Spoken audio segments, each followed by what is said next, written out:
নমস্কাৰ, মই সুৰভি আপোনালোকক স্বাগতম জনাইছোঁ মোৰ অন্য এটি কাটিঙৰ ভিডিঅ'লৈ। আৰু আহকচোন চাওঁ সহজতে কেনেধৰণেনো মই আজি এই ফ্ৰকটো বনালোঁ আপোনালোকক দেখাওঁ আৰু কিহৰ পৰানো বনাইছোঁ। ভিডিঅ'টি শেষলৈকে চাই যাব।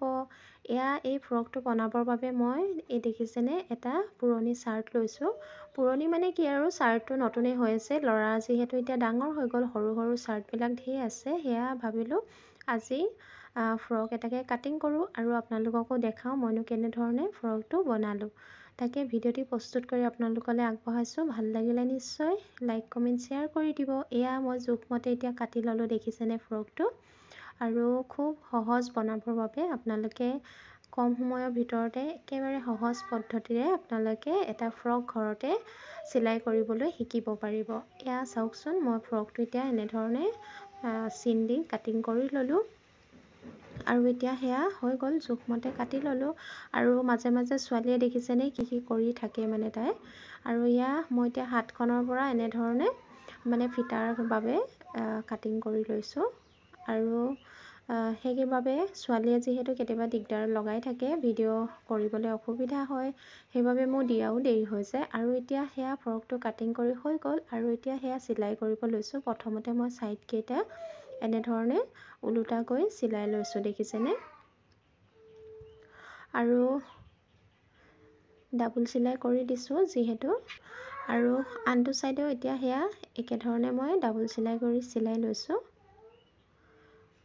আৰু একেবাৰে সহজ, একেবাৰে আপোনালোকে কম সময়ৰ ভিতৰতে ঘৰতে সহজতে আপোনালোকে এনেকুৱা ধৰণৰ ফ্ৰকসমূহ চিলাই কৰিব পাৰিব।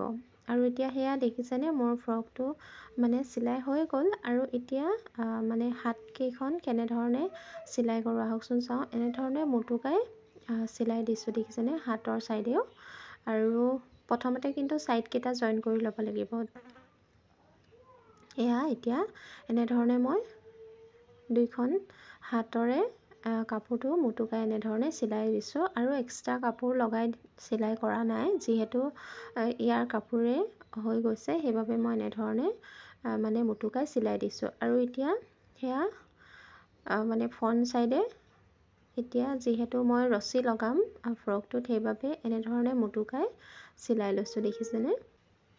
দুইটা ছাইডে মই এনেধৰণে মুটুকাই চিলাই ল'লোঁ। মোৰ ফ্ৰকটো চিলাই কৰি হৈ গ'ল। আৰু এতিয়া সেয়া মানে ৰছীকেইডাল এতিয়া মই প্ৰথমতে কাপোৰটো জইন কৰি লৈছোঁ, যিহেতু মানে চাৰ্টৰ হাতটোৰ পৰা ৰছীকেইডাল বনাইছোঁ, চুটি হ'ব, সেইবাবে মই জইন দি আকৌ এনেধৰণে ওলোটা কৰি মুটুকাই চিলাই লৈছোঁ ৰছীডাল প্ৰথমতে। আৰু চিলাই হোৱাৰ পাছতে এটা পিনৰ সহায়ত মই এনেধৰণে ৰছীডাল চিধা কৰি লৈছোঁ, দেখিছেনে। এটা পিনৰ সহায়ত আকৌ ফ্ৰকটোত মই ৰছীডাল ভৰাই দিছোঁ, দেখিছেনে। একেবাৰে সহজ আৰু খুব কম সময়ৰ ভিতৰতে বনাব পাৰিব। আৰু এতিয়া যিহেতু গৰম দিন আহি আছে, আৰু আপোনালোকে মিটাৰ কাপোৰ আনিও এনেধৰণে চিলাই কৰিব পাৰে। আৰু যিসকলে মোৰ পোনপ্ৰথমবাৰৰ বাবে ভিডিঅ'সমূহ চাই আছে, তেওঁলোকে প্লিজ মোৰ চেনেলটি ছাবস্ক্ৰাইব কৰি দিব। আৰু ভিডিঅ'টি শেষলৈকে চোৱাৰ বাবে বহুত বহুত ধন্যবাদ।